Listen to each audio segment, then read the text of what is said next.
Hello everybody, welcome to the channel. My name is Leah, and today I'm talking about something that I teased in my last video. It went a little like this. You are now listening to Macross 8299.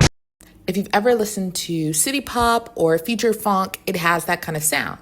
There's also artists like Vantage in that space with the Sailor Moon mix. And for a while, I loved it because it also had this like soul or funk inspired like sound from Black artists. And so me and my sister, we just listened to this mix all the time during the summer.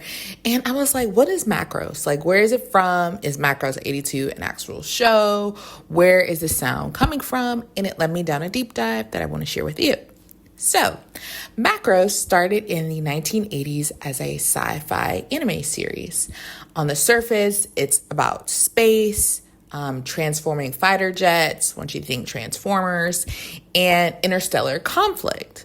Okay, here's what you should know.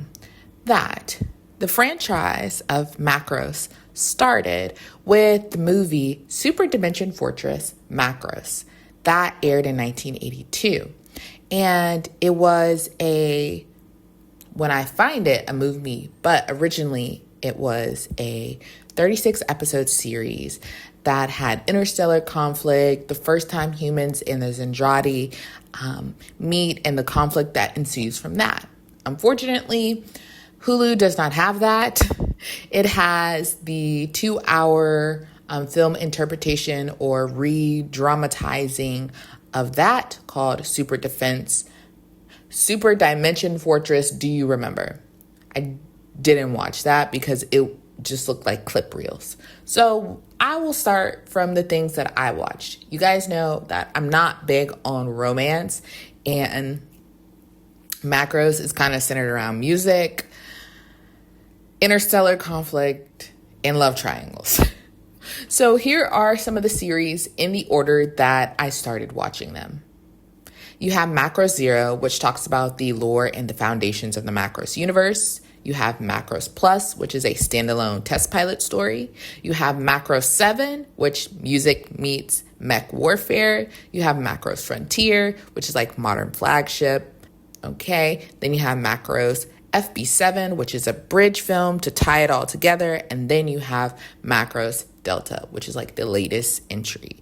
So I started with Macross Zero. So let me tell you a little bit about that.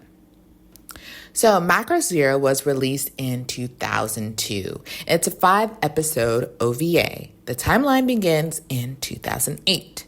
The prequel depicts the final battles of Earth's unification war, which soon involves civilians and alien artifacts. For a Macross entry, it has the greatest emphasis on combat and significantly less character story or music. It also has the darkest tone in the franchise. The first major use of CGI technology for the combat sequence was done in Macross Zero, which you'll be able to tell. And while generally I don't like CGI in anime, it's okay. It's not unpleasant to the senses.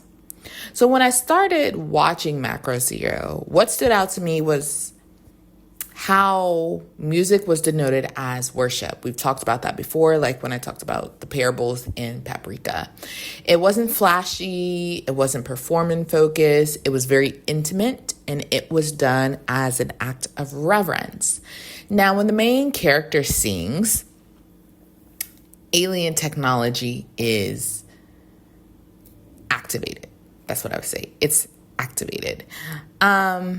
And it's also like a form of storytelling. So the ancient aliens or the mother bird and the father bird, what are they called in this? The Ruwaka and the Ruwa. That is what they're called. They are basically the guardians of the native people, and they respect them and live according to them. But there's an old prophecy that says when the Ruwaka, the female, comes back to Earth, that is when Earth will be destroyed. So Macross Zero really focuses on how music and alien technology work and how music is inbred in traditions and the abuse of that from outsiders. It does have a very indigenous feel, probably because they were an indigenous people. They weren't touched by other civilizations and modernity.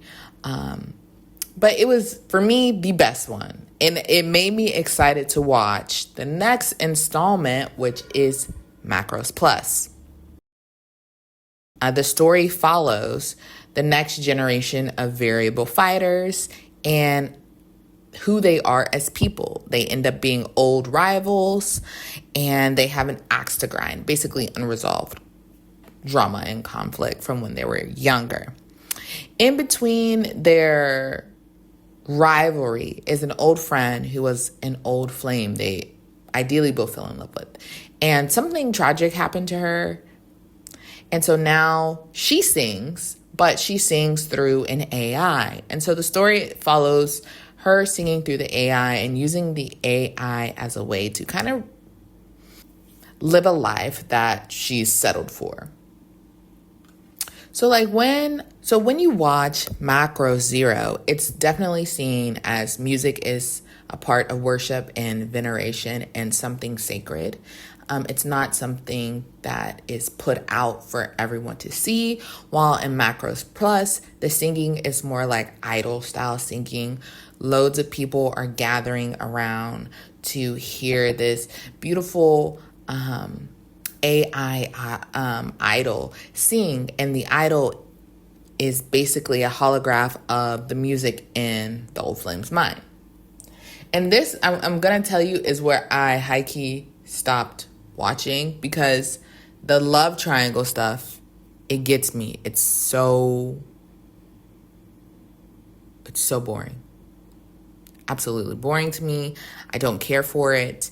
I think in Macross Zero, it was tolerable because there was a lot of fighting and a lot of lore going on, and so that held my interest.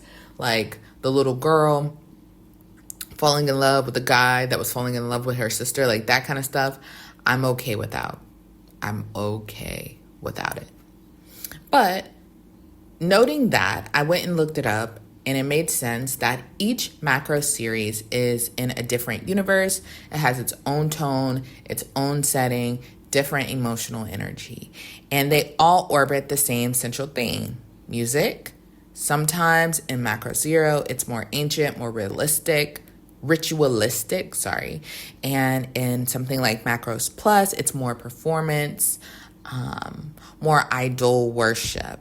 Okay, so the styles changes, but the use of songs doesn't. And I really regret not being able to watch the Super Dimension Force Macross, because as you see in the beginning clips, they were the most popular. They are what set this franchise on its trajectory.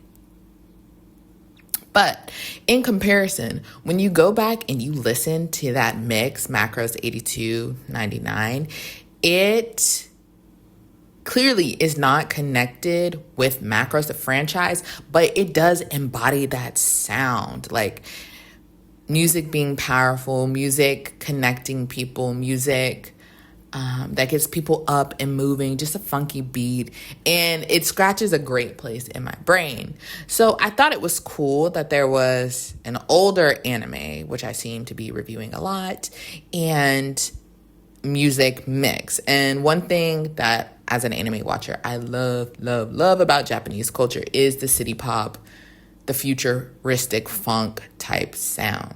So while I did not finish the entire franchise in the time period that I had allotted, because this video had to get out, I have other things to talk about, I just wanted to put it up here because I don't know how many people are fans of Macross, listen to Macross Mix. If you enjoy the series, like, should I just skip Plus and go right to Frontier and Delta? Like, I want the combat heavy stuff. That's probably my problem. But Anyway, just a quick little video. I've been late. It's Tet holiday, Lunar New Year, so the videos will be coming more regularly. See you guys in the next one. Bye.